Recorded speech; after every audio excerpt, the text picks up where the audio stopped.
Exactly what I asked for. What? What do they call it? Rumpers. Rompers. Cam Newton looks amazing in a romper. Oh gosh. Them thighs? See, it's the Yes. thighs that are just. You notice how Joe said it, rompers. They're rompers. He's just thinking about the rump. Thighs do it for me, man. Men thighs. Good morning and welcome to Dateline New Haven. I'm your host, Paul Bass, inviting you to look behind the headlines on the stories that make the Elm City Ticket. A lot going on this week. Nothing ticks better than Pundit Friday, which we're about to begin here in the WNHH studio with the #1 pundits in the media universe. Pundits like Bazarol's Idol, the dairy-free goddess of our grassroots radio operation, the belle of our ball, and the managing editor of the Inner City News, and she's the host every morning here on WNHH. I love Babs. I am. Love to talk. Like the flyest news hunter-gatherer this side of Fleet Street, boss of the budget-beaten beauty beat, Still like it. star New Haven independent reporter Markeisha Ricks, What part is this thing on? the queen of quippery, the quintessence of compassion, the most Hispanic publisher Norma Rodriguez Reyes, the bravest man in New Haven, WNHA station manager and unrepentant Donald Trump supporter. This week more than ever, actually. Oh my God. Harry Dross. Yes, Lord, you hear our gave me a taste prayer. of that, Joe. And then we have the righteous reaper of restitution, The righteous Mr. Top 2 Drop 2 percenter, exalted expostulator of extemporis exegesis, bossa nova mover and shaker, the griot of the grassy knoll, the conquistador of custom criminals, keeper of the cure, weaver of wellness and wisdom, mellifluous and meritocratic miner of melody, the plow driver of peace. He's the driver out of demons, discord, and dissonance, the optimizer of opulence and opportunity, the undertaker of unfiltered utterance, the erudite earl of ergonomics, the liberated lion of lucidity, the maniacal monarch of mercy, the blistering barbecuer of brain-dead bozos, our executioner of existential enemies, the alchemist of assonance and alliteration, zealous zapper, xenophobia, sagacious, sergeant Sultan swing, prize protect against Oh my pixel God. enemy, I want to do that the someday. distinguished Duke of Diplomacy and You say Daytime that, King of right. Conspiracy Right. Concoction, Deacon of the Dozens, And I will Bodhisattva someday. of Battle Rap, Missionary of Modesty, Mesmerizer of the Masses, Shaman of the Shoreline, Potentate of 360 State, the recognized ringleader of risque repartee, the eighth wonder of the world, Wizard of Wise Guy Waggery, the capo of casual conversation, first name in flame, daring don of dope deliberation, Sultan of Spit, West Indian whisperer of Wonk, Emperor of explosive exposition, the esteemed elucidator of ebonics, top-tier talent from Trinidad and Tobago, dap tone deliverer of decency, maximal media maestro, bodacious bold-faced barista Bob, chess master chill, primo practitioner of prop prestidigitation. Okay. The beyond just somewhat honorable high priest of hip-hop, right reverend of rapture, reigning raconteur of riffitude, sanctified slayer, the slow-witted, the never late for supper, decorated still dazzling, going. independent, maximum Great. intelligence, Joe Ugly of the Joe Ugly Show in the morning. Welcome. We are all counting I impressed. started reading an article.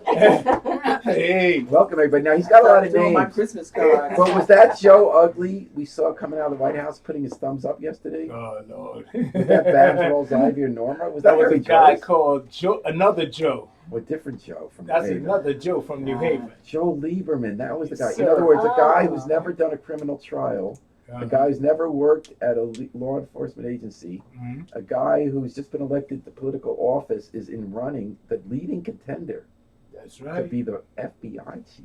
It's called hush money. Joe Lieberman, the former senator here from Connecticut, Mhm. charmed Donald Trump. And Donald Trump said he liked him the best. And it's clear from the coverage this morning that Donald Trump's staff freaked out and said, after all this controversy, you fired your FBI chief last week. The country's in an uproar. There's a special investigation. The FBI is in tatters. And you're going to name a politician with no experience who every Democrat now wants to burn down Washington if you name him, Right. who's never done it. He's done only civil law as a former attorney general in Connecticut. Mhm. You're going to name him the head of the FBI, but Donald Trump liked him, so it'll be a war now between Donald Trump and all his aides about whether he goes through with it. Mm. What do you guys think?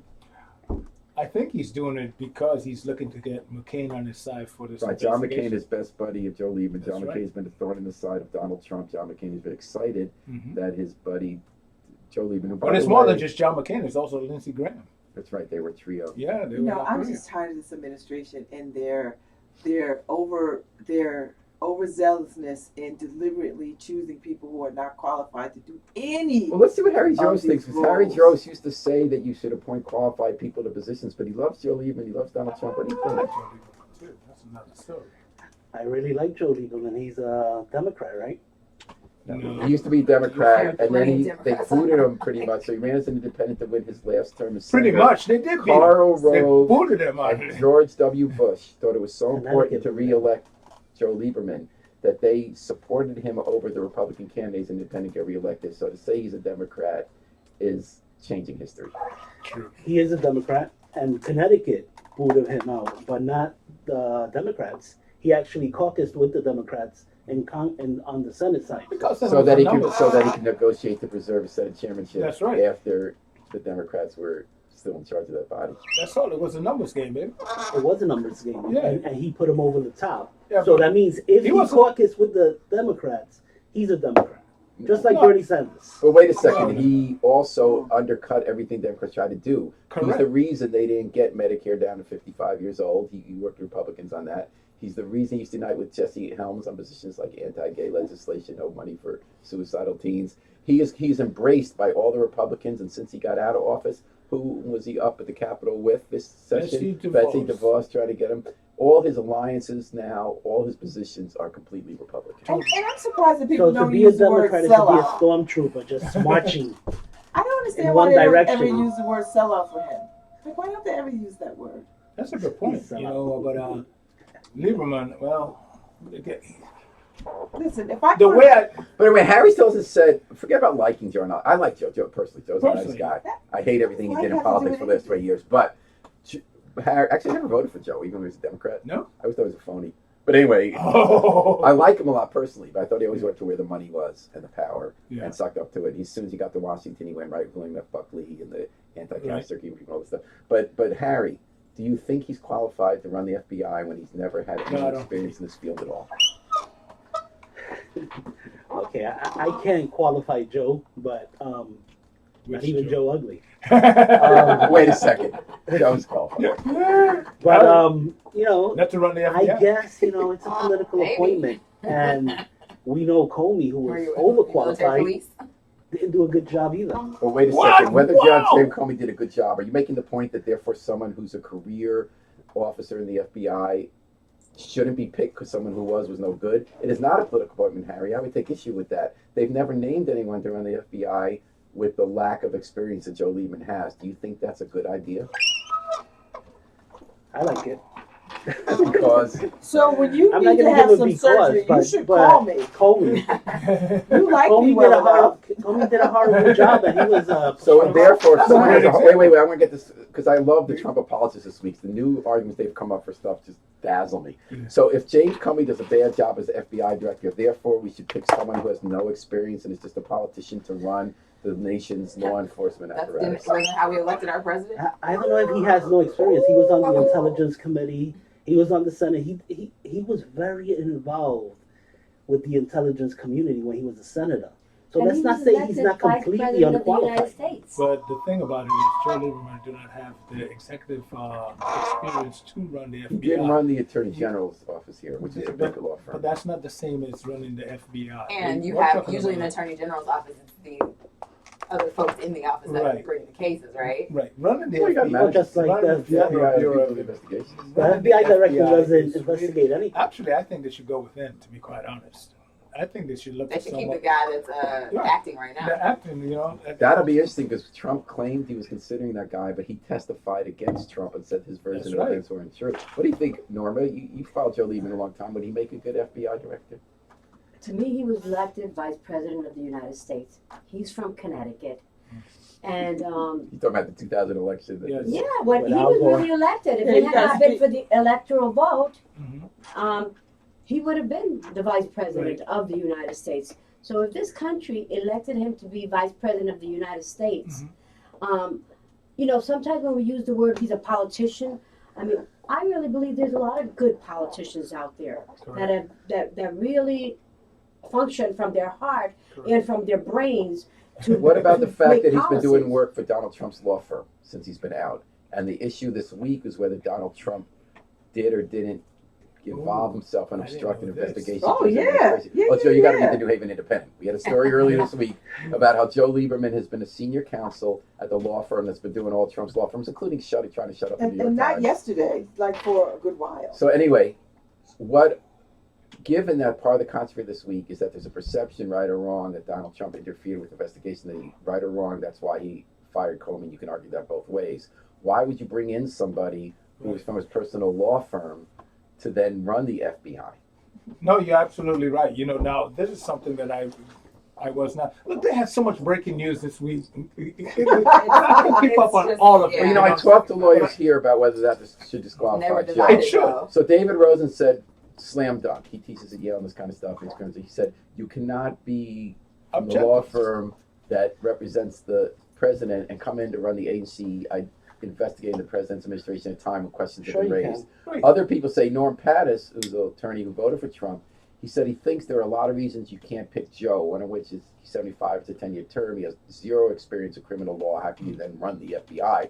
But he thought it doesn't disqualify you. There were 270 lawyers at that firm. He said very often one person in a firm doesn't know what the other one is doing. So while he thought it was a horrible idea to pick Lieberman, he didn't think that it was a conflict of interest. The Democrats have all abandoned Joe for a lot of reasons, but that is one of the reasons they're doing it. They say if we're going to restore public confidence, even Donald Trump himself said, even though he thinks he's been unfairly treated, that this week's events have divided the country, and that you have to win that This week's perception. events? Yeah, right. I And tell that- you what. And, what Pat, week's and event- people, so the argument here is that how are you going to Wanna see regain a birth confidence in the certificate. integrity of the FBI and the independence if you're What do picking you think? Identified? one of Trump's lawyers there? Any concerns you, Mary Jo, defender of Donald Trump?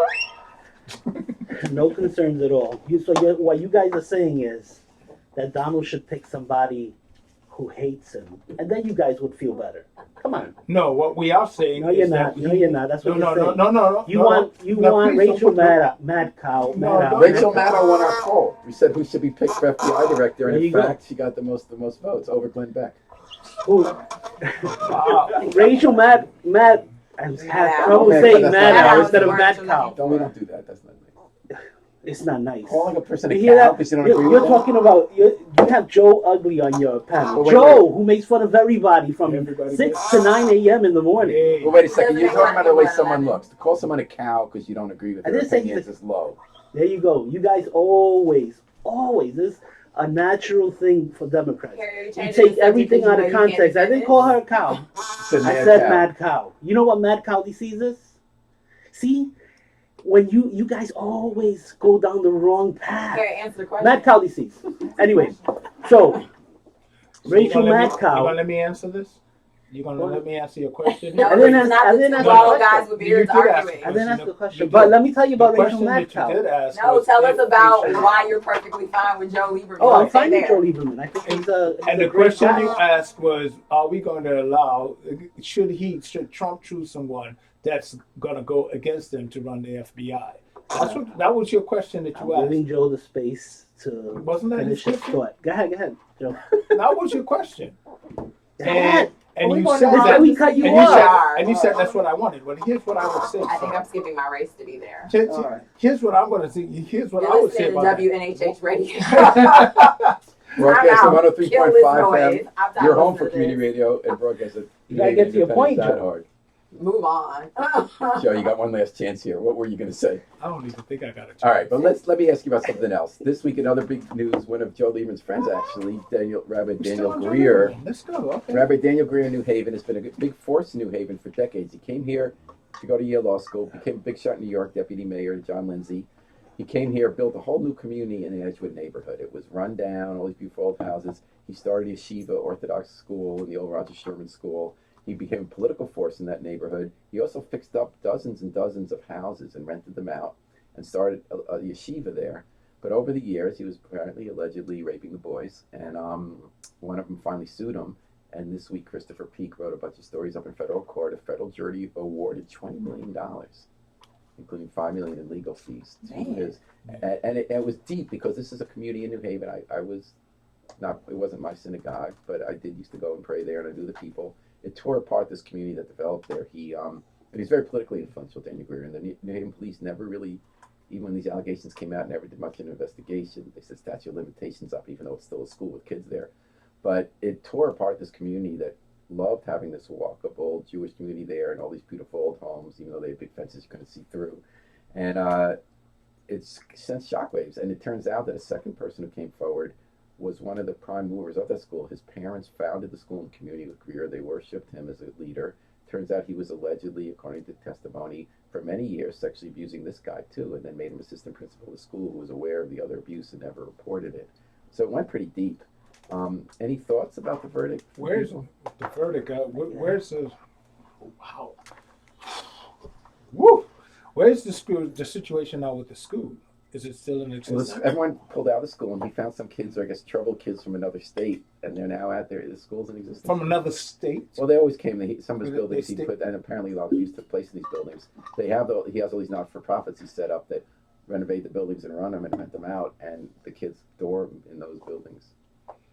I think what's always really wild to me about like a civil case, because it's not a criminal case, he's not, even though effectively the court has said he's not going to jail, he's not going to be on a sex offender list or any of these things, and yet he still runs a school, there are kids there, and it's up to these parents to pay attention to this and decide whether or not to keep their kids in the school. Like That is totally. And when this crazy. broke, everyone here put their kids out. Yeah. Have the elementary but school. but how did these like other parents not know? Like I just And it's funny, I think he did a lot of good as well. Like, if and that's fixing the up thing, those you can problems. do a lot of good. A lot of people are like Bill Cosby did a lot of good things, but they still Serial think he killers, raped those murderers, women. rapists, Charles child Manson. exploiters, pimps. A lot of They them. all do a lot Bundy. of good. Nobody They do a is lot of good. And what's inherently interesting too, evil. like he also was a force. He was a fan of Sarah Palin. He was a force. He had some run-ins with black community. He testified and lobbied statewide against gay marriage. He, called his homosexuality immoral. So he was one of those guys too.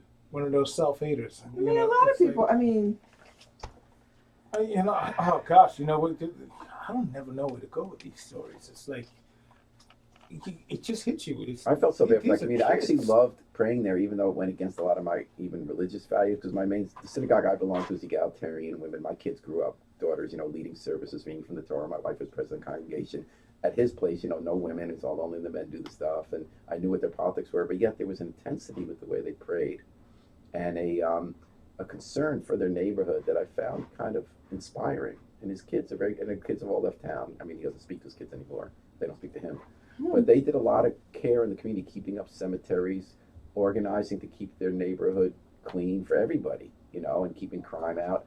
It was kind of, I agree with Babs, right? People who do any of this do horrible things. They're often complicated. I think part of the psychology is people who believe there are no limits. It's like we had a great police chief a couple of decades ago, and I know the man, I like him. He believed there were no limits in how you could do policing and that the old rules don't have to apply. Cops don't have to always arrest people. You could have them getting to know the community, even the people who do bad things, and help them get rehabilitated rather than locked up. And he did a lot of good, but he also believed there are no personal limits in his own personal life. I think they often go hand in hand. And remember, he fathered a kid with a prostitute, didn't first acknowledge him, and then DCF came after him, and they brought up the kid. I mean, I think Greer was a person who also didn't believe in limits, and maybe that enables you to do interesting things on policy or for community, but also makes you feel like you can violate people's, I don't know, what do you Which is think, still Norman? accountable. Go ahead. He is accountable, no question. The sad part about all this is that And we can get close to the mic. this is not many times it's not an exception. Okay, in Penn State, he was doing exactly the same thing Rabbi Greer was doing. And what we're hearing now is the private schools and the religious schools. So we're hearing about Schultz just came out something in the Right. school in So Kent. all this has been going Priests. on, is going on. And the problem is that there's people that look the other way. For many times, institutions feel this is stuff that you take and you sweep under the rug, you send them someplace else, and it still continues. And many people believe you keep these things in the closet. You don't talk about it because you're ruining somebody's life forever. But the truth is that this happens all the time. When does it stop? And how does it stop? My concern, to add on to what you said, my concern stands is this individual is still allowed to have a school and have kids in it. Right, and my question is, how do you then physically stop it? So like DCF, Department of Children and Families at the state. How They is were there called statute of into school. limitations on that? Well, the school, they were called in a few years ago to say there's problems at the school with how he's dealing with kids. So they went, they didn't see anything, and nobody told them anything. So how do you? So if everyone feels like, of course, how could this go on? Why aren't the police do something? DCF, what can they legally do? As Bab pointed out, or Markeisha, this was a civil proceeding, so it's not. He hasn't been criminally found guilty of committing any crimes. How do you think, as a former police commissioner, Babs, How do you think the system can prevent this from going on if there aren't any criminal accusations, any kind of basis to act on? You mean like harming children? And Yeah. How do you stop it? I don't know if you can stop it. I think you have to. I think what you have to do is just raise awareness. You have to empower people to say what they see when they see it, so that it's it done doesn't. to them. I mean, so many of the people who are abused don't feel They don't fit. They don't tell it. Yeah. And we've created this environment where if you do tell, everything about you becomes. Oh, and they were Father. vicious about this guy on the stand this week. I mean, if you read Chris O'Keefe's articles, the lawyer was accusing this guy of everything in the sun, and even contesting the whole idea of PTSD and belittling that, and and calling him a liar and a cheat. calling liar. But that's what I mean. But that's what when I used happens to rape victims. when I used to run rape crises, right? When I used to work at rape crises when it was at the Y, and we do all this work and we go to courts with women and sometimes men who were assaulted, and it's stunning how everything about the person who was saying this happened to them, everything about their lives becomes the reason why they were harmed. Everything from what they wore to where they were, to who they know, to what they do, becomes the reason or part of the reason why you brought this on yourself. Yeah, because as part of Chris's article, didn't it mention that, like, what was brought out that Rabbi Greer was invited to this man's wedding? Right. And even that is used against you. Oh, it was. And one of his other accusers, the guy the best friend's son, who was also best friend of his own son, and who he'd been sex abusing allegedly for many years and then became assistant principal, he talked about how they worshipped him as like a god. And he would make them feel special that he was having sex with them. And he would say, like, this other kid I'm having sex with, he's more handsome than you are, but you're the one who has the brilliant mind. And it becomes all caught up. I mean, it's really an abuse by the adult of the power you have over the person and the legitimacy you have. And that I feel like is very key, the abuse of power. In the case that you named, in the Penn State case, that's somebody who, is supposed to be a trusted adult in these young people's lives. And they're abusing that position they're using that position in a predatory way. And then the wife knowing all about it. And I can tell you if these kids, young people, probably did say something to someone, and someone said to them, "Oh no, you must be mistaken," or "You can't say that," or "Don't say that," or "Oh no, you imagine that," or you can't say that about the rabbi, preacher, teacher, whatever. You're shut down, right? And it's interesting because he lavishes attention on you, but also allegedly taking you to motels and showing you pornography when you're a kid and giving you. And this is wrong, but at the end of the day, this is somebody that you've been taught to trust and respect. So if he says it's okay, even if it feels wrong to you, I always remember my mother telling me, if somebody makes you uncomfortable, get away from that person. I don't care who it is. In our family, anybody. And they also pick on vulnerable people. Right. Like I went to a high school called Horace Mann in New York, and after I knew at the time I'd heard that there were boys who were being raped by the teachers or having sexual relationships with. It was not sexual relationships. Rape is the right word. Yeah, and 20 years later or 30 years later, it all came out, and it came out about the years I was there, about people I knew, rooms I was in, remembering the people with them. And I remember at the time, there's one guy, they wrote one story about this one teacher who had a cult following. And I remember they never kind of messed with kids like me, who they were kind of scared of. That, because I'd write articles in the paper, we had underground newspaper, that kind of stuff. They throw it in the finger. Paul Beasley exposing people. No, but I remember, I didn't expose anyone then. I'm thinking back to the kids they went with, and it really was the kids who were lost. They didn't have one. I remember their father had just died, and they became an acolyte of this guy. And I'm thinking here with the Greer case too, which is that it's often the kids who are going to be the least likely to rat you out because they feel weak to begin with, and But that's really wild, teachers, considering I wouldn't say so much that they were weak because they're isolated in certain ways. They're weak because of their connection, his father being a founder and him not wanting to hurt his own father by ratting out. Yeah, there's so much at stake that whole community would have crumbled. Exactly. But not the one who brought the lawsuit. He was from out of town. Okay. And I remember in the school I went to, I think there's a radar that the predators have of a weakness when they sexually abuse people. I think that people who are needy. I don't know if it's a weakness. I think it might be a sense of vulnerability.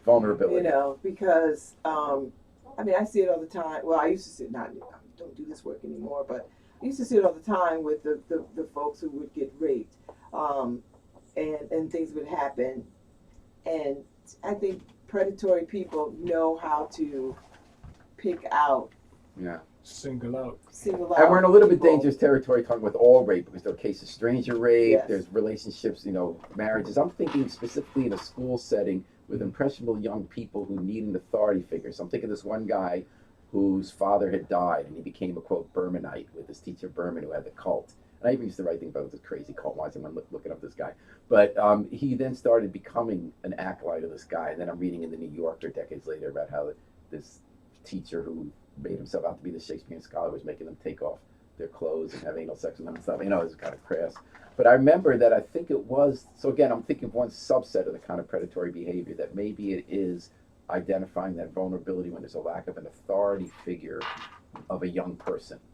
But even if you have an authority figure, what happens is, I can tell you kids probably have told, or they've exhibited behaviors so that, if the awareness was there, you would say, okay, something is happening to this child.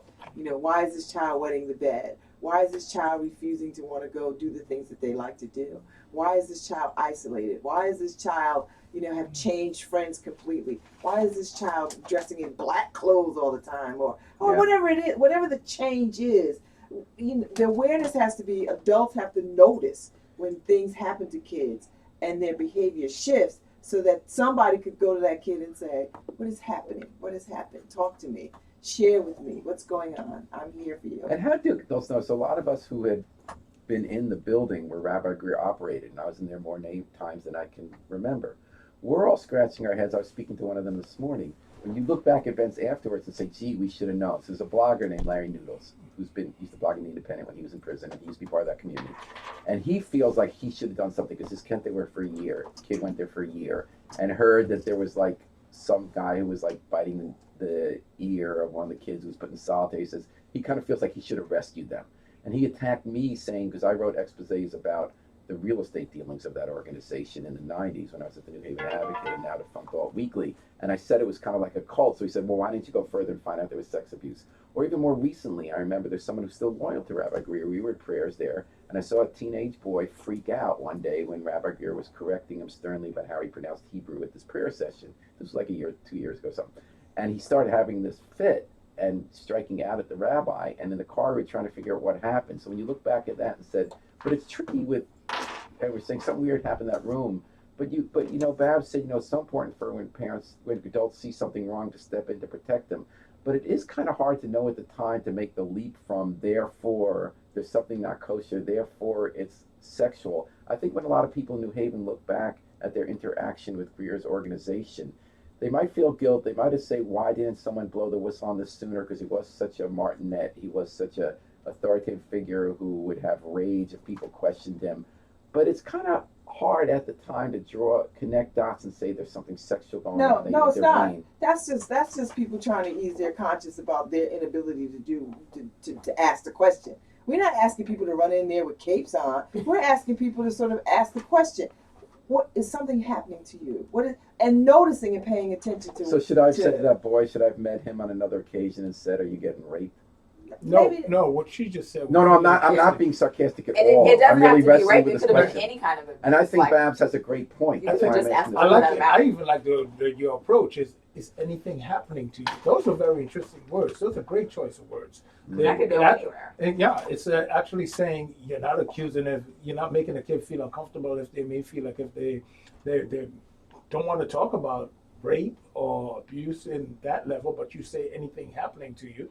And from that, you could build off of that because a question like that is so open-ended. You can, how do you go home? Or how do you get home? And I'm wrestling this because Bab said it. I don't mean to discount the question. So I'm thinking, so I watch this kid and I say, well, gee, it looks like a teenager who's upset about having a difficult time. When you're growing up, it's difficult. You don't like that this authority figure is correcting you in front of other people about how you pronounce Hebrew. You're throwing a fit about it. I threw fits as a teenager, and no one was abusing me. So in what circumstances do you draw a line? And in what circumstance do you say weird stuff always happens at schools and with teenagers? Something people also often say too is because the person has good reputation, they tend to think, it's all safe for this person. Oh, they did a good thing, so he must be just disciplining them that way. Well, I don't know. From my personal experience, I was raised Catholic, and we had this priest, Father Strauss, who used to always hang out in the rectory, and he used to bring all the kids, come and sit on my lap and all that. And I remember him rubbing my back. I never sat on his lap because he rubbed my back and he's like, come here, let me talk to you. And I didn't like it. Mm-hmm. And I told him, don't touch me. And then on another occasion, I saw him, sit my sister on his lap, who was 3 years younger than me. And I went over there and I grabbed her. And I told him, stay away from my sister. And my friends and I would, because we used to hang out at the rectory to catch, get girls. and we used to always spread the word, perv, he's a perv, he's a perv, he's a perv. But still, you would see the kids go and sit on his lap, even young teenage girls go sit on his lap. And you could tell the guy was a creep. So I don't know what it is that, even if some people are telling you, guy's a perv, they will still do it. You can't control. I think that sort of goes back to what Baz was saying, that there are kids who do tell. There are people who say something, and people will say you're mistaken. That can't possibly be what's happening. How old were you, Harry? I was about, I'm gonna say 12, 13, and my sister was about 9 when that happened. So Babs, because I'm so interested in what you said earlier, Babs. So how could society have reacted in that situation? So Harry was 12 or 13. He was calling out this guy as a perv with his people his own age. What could happen next to prevent that? I think the next thing I think should have happened is that these kids could have felt confident enough or empowered enough to go talk to another adult. But that's and usually say, the problem. This is what has happened.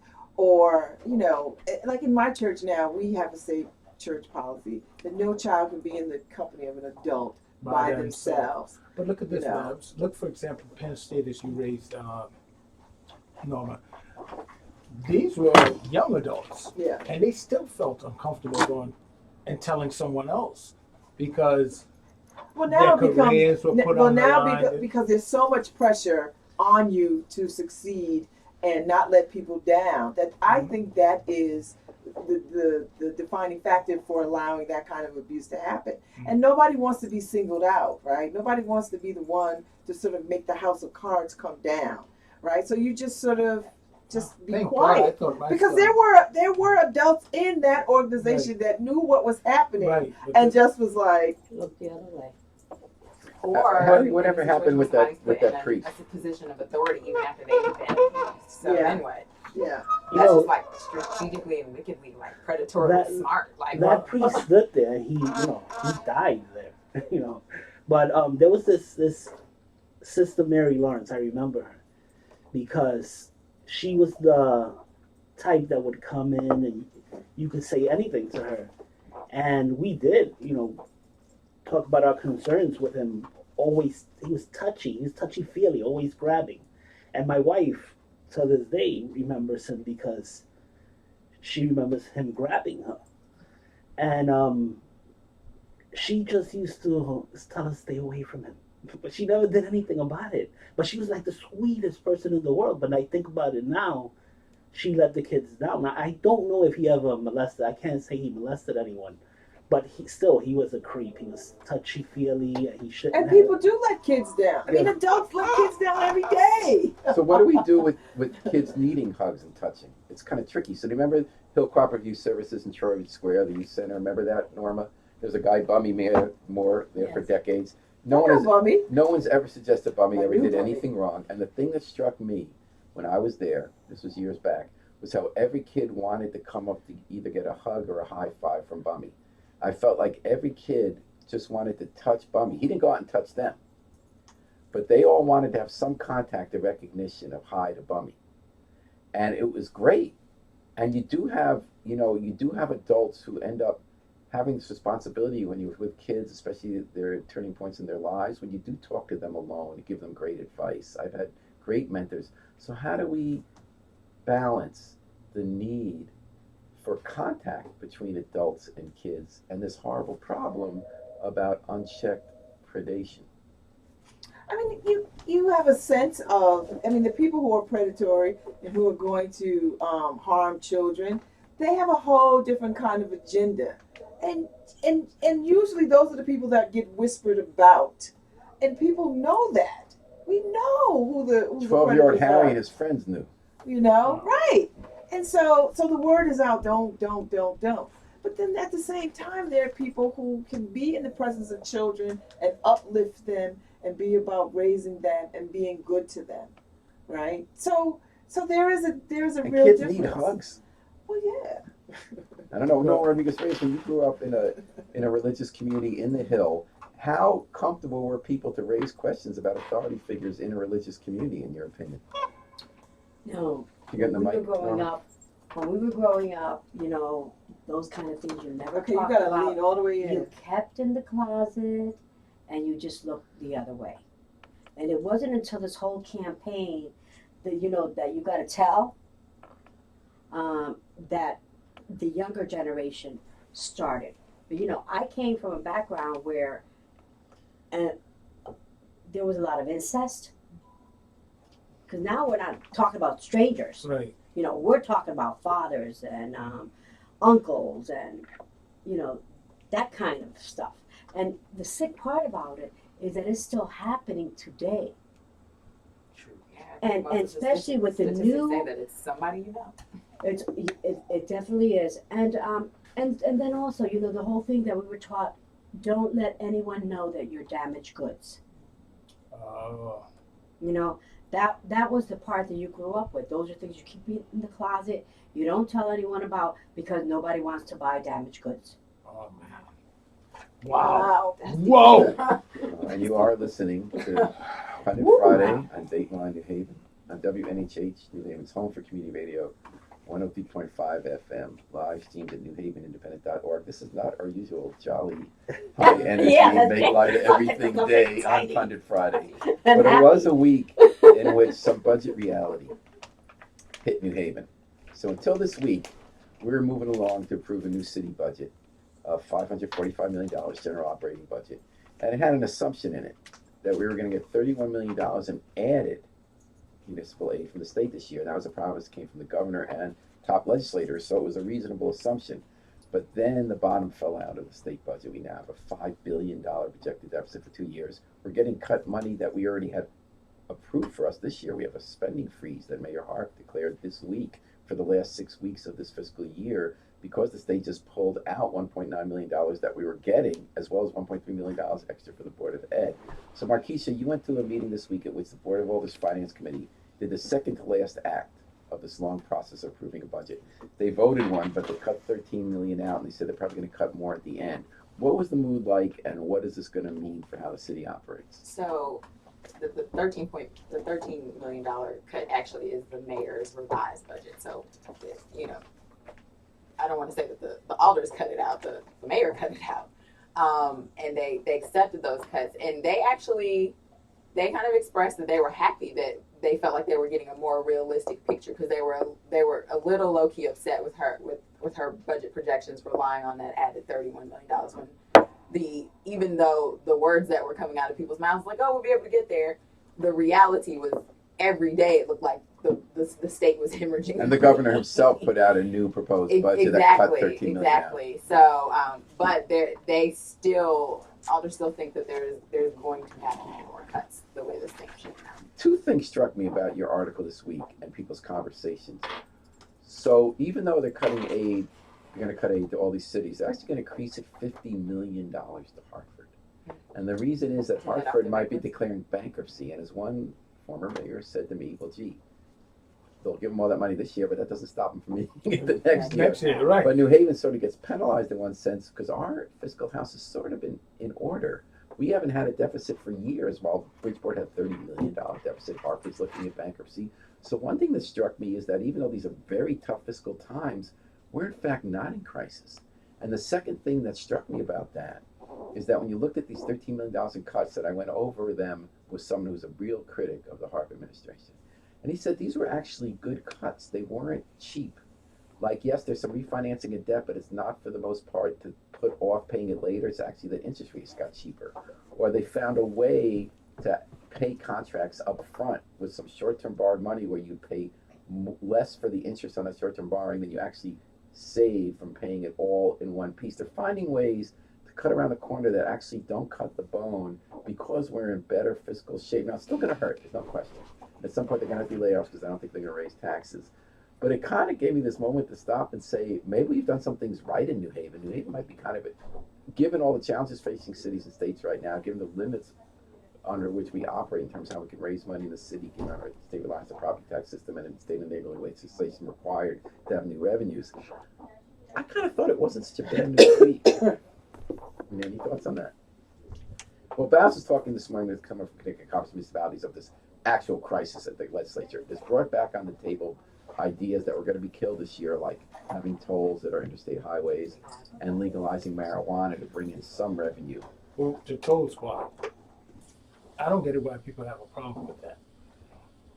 Yeah, because you go other places and nothing but tolls. That's the idea. All our other states, when you go in and out, you drive out on the highway, you have to pay the toll. And that also, other people that are not from your community Exactly. driving on your roads, you have to pay for it. I just think that we just let too many people come from New York into Massachusetts, tearing up our roads, and then don't think it's only on the highway they go. No, they do Route 1. They do in the city traffic as well. So we should have tolls back up on the highway too.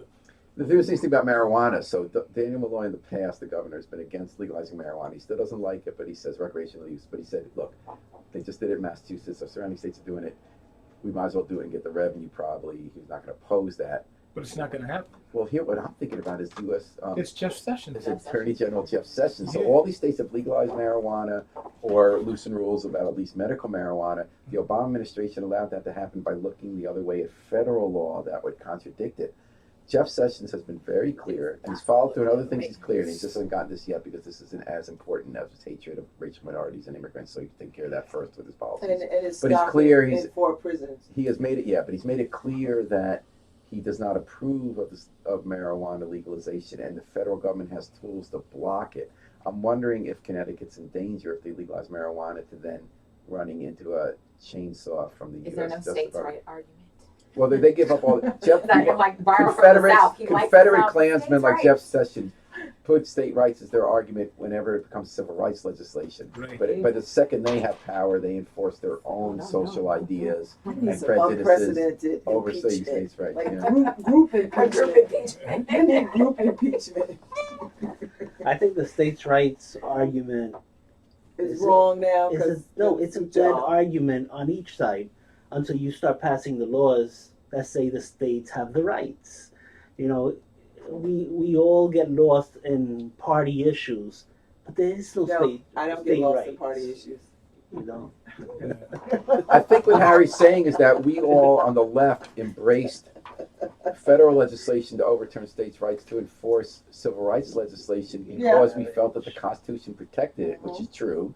But the real reason is we just thought it was right, and what states were doing down there was wrong. We had to protect individual rights. So now states, fought back against it, saying that when they founded the United States and with the U.S. Constitution, they in fact invested the states with a lot of rights. But now that the conservatives got power, they want to limit us, whether it comes to gay rights, transgender rights, or civil rights. They want to stop, like Jeff Sessions, want to stop states from having local police departments have consent decrees about how not to brutalize black people. All of a sudden, he's against those states' rights. So I think Harry's right. They're hypocritical on both sides. More so on the right than the left. Very much so more on the right. Speaking of which, about police accountability, there was a proposal on the table that 2 New Haven state legislators had, Robin Porter and Gary Winfield, to have a police accountability bill. That any time a police officer is accused of excessive force, the state police would have to come in, promptly do an investigation, within 15 days give you a sense of, not necessarily there was a crime, but whether officers seemed to be wrong and violating administrative procedures, then put them on unpaid leave. That was getting nowhere until a police officer shot dead a young man in Bridgeport last week. Now it's actually back in the table. It's been revived and it might pass. And this week we had John Valleca, who's a retired police chief, who actually thinks that bill in some form should pass. It looks like it's back on the table. Any thoughts on that? Well, Accountability is always. I'm always for accountability. If you're going to have, but the state police is going to come in and investigate it.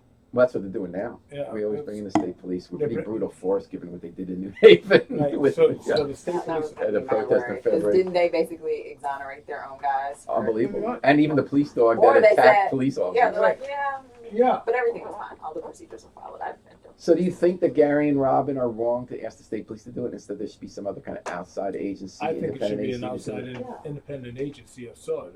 Who would be the out? That's always my worry. Though. Who would be the outside agency to do Well, it? we have Well, it's enough funny. courts. John We could Flecker brought that create up some when we talked about the judges. civilian report Yeah. here. He believes that there are qualified people, whether they've been private investigators, whether they've been attorneys, whether Right. they've been that risk How managers. would He these people believes be selected? maybe you'd have some kind of nonpartisan board that invests these people with the authority to do that. We can't create a board, and even if they're elected, I'm Why not not? against it. I'm curious about the Yeah. procedure. Yeah, I am too. Yeah. It's kind of complicated. It is complicated. And I think that's why you might go to a state police and say, y'all been doing this. Make this a part of your responsibility. But complication, maybe you see that's why we have this problem, because nobody wants to go through the complicated section of the process. I And think also maybe want some immediacy because yeah, that process is probably gonna take longer. Norma, maybe any thoughts?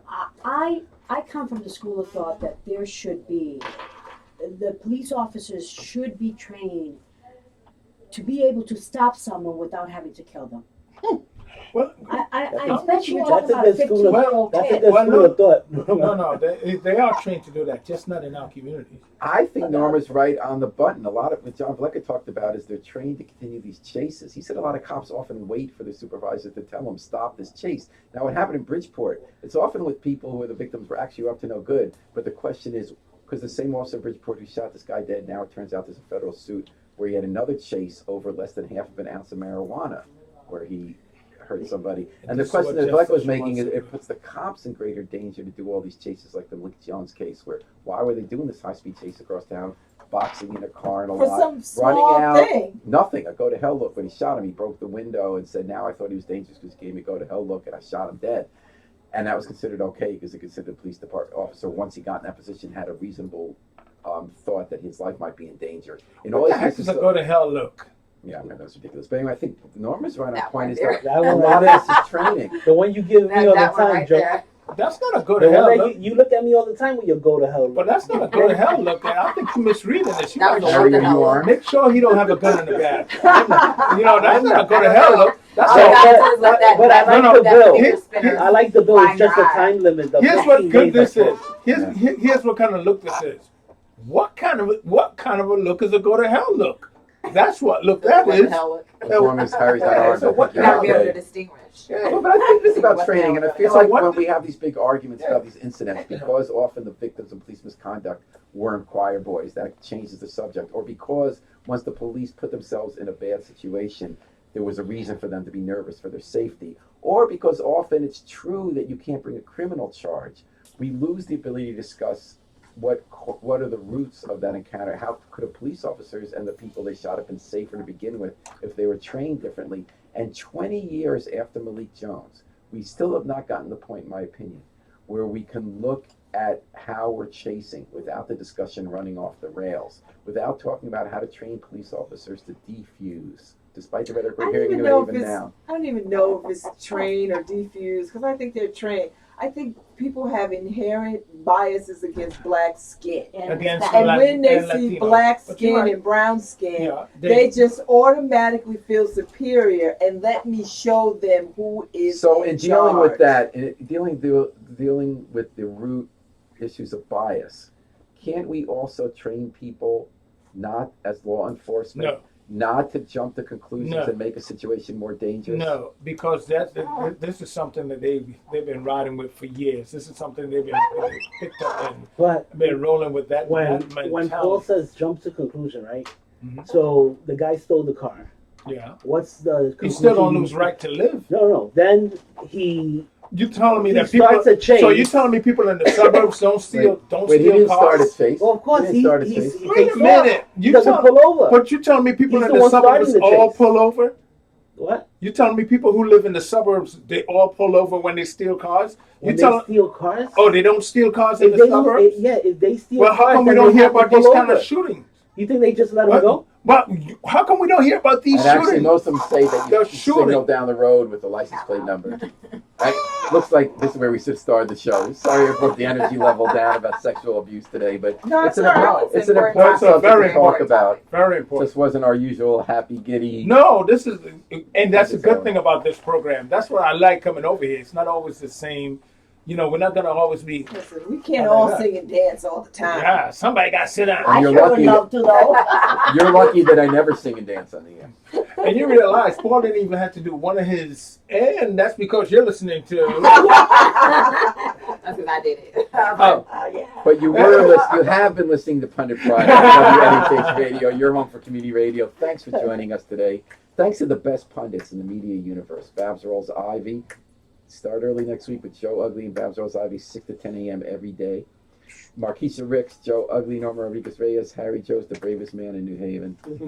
We're going to take it out with the Afro-Semitic Experience performing I Wish I Knew How It Would Feel to Be Free from the group CD, A Plea for Peace. Now, we all know what it's like to be free. We just got to remember to book our flight. Book it and fly free with us all weekend long here at WNHH, New Haven's home for community radio.